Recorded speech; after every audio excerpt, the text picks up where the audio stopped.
Hi friends, welcome to our channel. இன்னைக்கு வீடியோவில் உடம்புக்கு ரொம்ப ஆரோக்கியமான நூக்கல் வச்சு இன்னைக்கு சூப்பராக ஒரு பொரியல் வந்து எப்படி ரெடி பண்ணுறதுன்னு பார்க்கலாம். இப்போ பொரியல் பண்ணுறதுக்கு ஒரு கடாயில் 1 ஸ்பூன் அளவுக்கு ஆயில் சேர்த்துக்கலாம். ஆயில் நல்லா சூடாகி வந்ததும் 1 டீஸ்பூன் அளவுக்கு கடுகு, 1 டீஸ்பூன் வந்து ஜீரகம், ஒரு 2 கொத்து கருவேப்பிலை சேர்த்துக்கலாம். இது கூடவே ஒரு வரமிளகா வந்து 2 கிள்ளி சேர்த்துக்கலாம். சேர்த்துட்டு இது எல்லாத்தையும் ஒரு வாட்டி நல்லா வந்து வதக்கி எடுத்துக்கலாம்.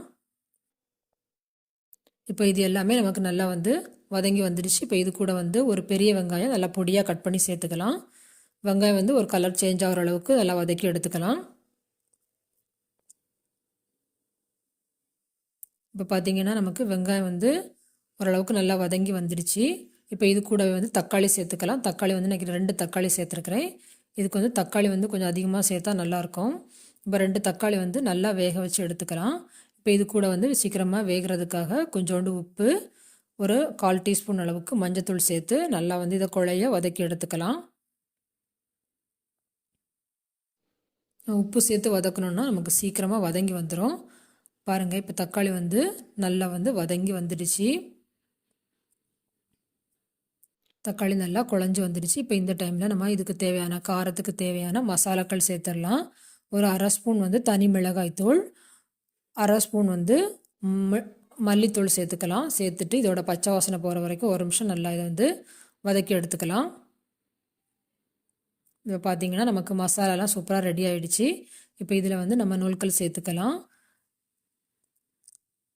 சேர்த்துட்டு இது வந்து மசாலாவோட நல்லா மிக்ஸ் ஆகிற மாதிரி ஒரு 2 மினிட்ஸ் இதை வந்து நல்லா வந்து இதோட மசாலாவோட வதக்கி எடுத்துக்கலாம். இப்போ பார்த்திங்கன்னா நமக்கு காயோட மசாலா எல்லாம் நல்லா வந்து மிக்ஸ் ஆகி நல்லா வந்து வதங்கி வந்துடுச்சு. இப்போ இதில் வந்து நம்ம வேக வைக்கிறதுக்கு கொஞ்சம் தண்ணி சேர்த்துக்கலாம். அதிகமாக சேர்த்துட வேண்டாம், கொஞ்சம் தண்ணி சேர்த்து இதை வந்து நம்ம ஒரு வாட்டி கலந்து விட்டுக்கலாம். கலந்து விட்டு இப்போ இதுக்கு தேவையான அளவு உப்பு சேர்த்துக்கலாம். காய்க்கு தேவையான அளவு உப்பு சேர்த்து ஒரு வாட்டி நல்லா கலந்து கொடுத்துக்கலாம். இப்போ பார்த்திங்கன்னா நமக்கு வந்து நல்லா ஒரு கொதி வந்துடுச்சு. இப்போ இந்த டைமில் நம்ம வந்து மூடி போட்டு ஒரு 10 நிமிஷம் நல்லா இதை வந்து வேக வச்சு எடுத்துக்கலாம். இப்போ பார்த்திங்கன்னா ஒரு 10 நிமிஷம் ஆகிடுச்சு. இப்போ நம்ம திறந்து பார்த்துடலாம். பாருங்கள், நமக்கு காயெல்லாம் நல்லா வெந்து தண்ணியெல்லாம் ஓரளவுக்கு நல்லா சுண்டி வந்துடுச்சு. இப்போ கொஞ்சோண்டு மட்டும் தான் தண்ணி இருக்குது. இப்போ வந்து நம்ம இது இன்னொரு 2 மினிட்ஸ் நல்லா வந்து வதக்கி விட்டோம்னா நமக்கு தண்ணியெல்லாம் நல்லா சுண்டி வந்துடும். பாருங்கள், தண்ணியெல்லாம் நல்லா சுண்டிடுச்சு. இப்போ கடைசியாக வந்து கொஞ்சோண்டு தேங்காய் மட்டும் தூவிக்கலாம். தூவிட்டு ஒரு வாட்டி நல்லா கலந்து கொடுத்திங்கன்னா நமக்கு பொரியல் சூப்பராக ரெடி ஆயிரும். தேங்காய் சேர்த்துட்டு ரொம்ப நேரம் வந்து கிண்ட வேண்டாம். இப்போ வந்து நமக்கு வந்து லைட்டாக வந்து கிண்டி விட்டால் போதும். பாருங்கள், இப்போ நமக்கு சூப்பராக வந்து பொரியல் வந்து நல்லா ரெடி ஆகிடுச்சு. இந்த நூல்கல்ல வந்து நிறைய விதமான சத்துக்கள் இருக்குது.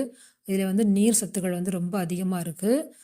இந்த மாதிரி முறையில் நீங்களும் செஞ்சு பாருங்கள். செஞ்சு பார்த்துட்டு எப்படி இருந்துச்சுன்னு கமெண்டில் சொல்லுங்கள்.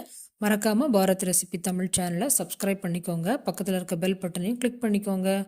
Thank you friends.